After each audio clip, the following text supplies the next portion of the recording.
Hi everyone, how are you? I'm Jen from practicalbydefault.com, solutions for the working homeschool mom. And I wanted to stop in today and talk about homeschooling balance. It's a topic that a lot of people are talking about right now, especially now that the holidays are over and people are easing back into their regular routine. And so, what I find personally is that so many people have different ideas of what balance is, and rightly so. Because when the word balance comes to mind, so many people think of the word equal, or they have this image of what balance looks like. And so they think it's when, as a working homeschool mom, they think balance might be someone who has all their laundry done, all their dishes done, their groceries are shopped for, the meals are made, your kids have learned everything that was on the list for the day, and you look like you just stepped out of a commercial. Maybe that's what balance in your mind looks like. But in reality, when you look around your life, you might see dishes still in the sink and laundry all over the place. And your kids, instead of sitting neatly and quietly reading their books and learning, are all over the floor. And there's toys everywhere. And you're exhausted and tired, and nothing seems to be getting done. And you're like, how can I find balance? And I find that when we think of balance as being so perfect and everything being done, we can get really discouraged when we look at the reality. And so I want to encourage people, as someone who really feels that you can reach balance, to look at the word balance and what it means in a different way that's unique to you. Okay, so I'm going to take a second and ask you if the scene I described earlier, if that's what you think balance looks like, um, to, I'm going to challenge you, look at the word balance in a different way. So instead of equal, I want you to think of it in the terms of what you need to do that day. So a friend of mine on her Facebook page, she's a working homeschool mom, and she recently put on her page that every single day this week, her schedule has changed.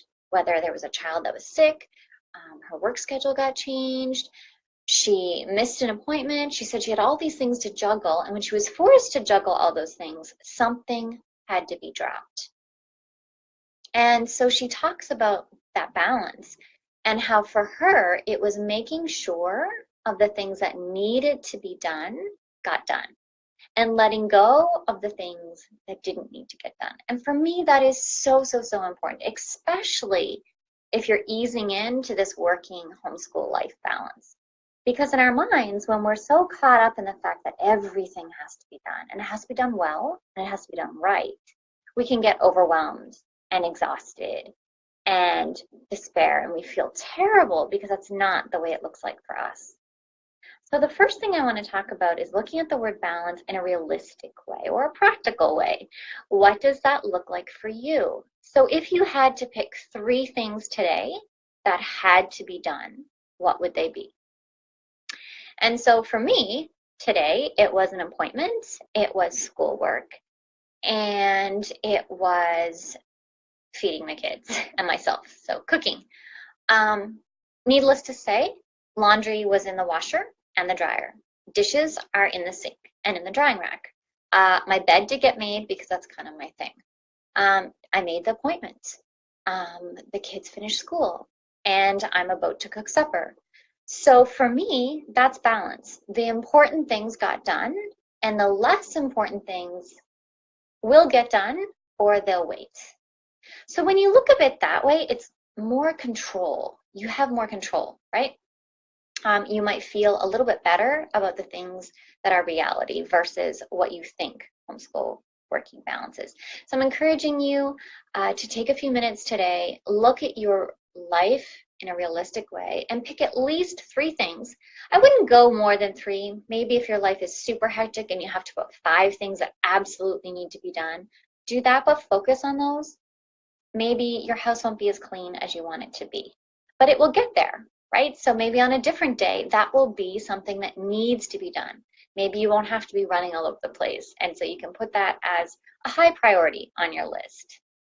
So today's advice is just to encourage you to not get overwhelmed and to be downhearted if your life doesn't look exactly as the way you thought it would, but to really appreciate the things that you do get done and let go of the homeschool mom guilt of not getting it all done. Trust me, most of us do not get it done, and those that look like they have it all done, well, they're just better at hiding it than the rest of us. So thank you so much for listening to me today, and I hope you guys have a great day.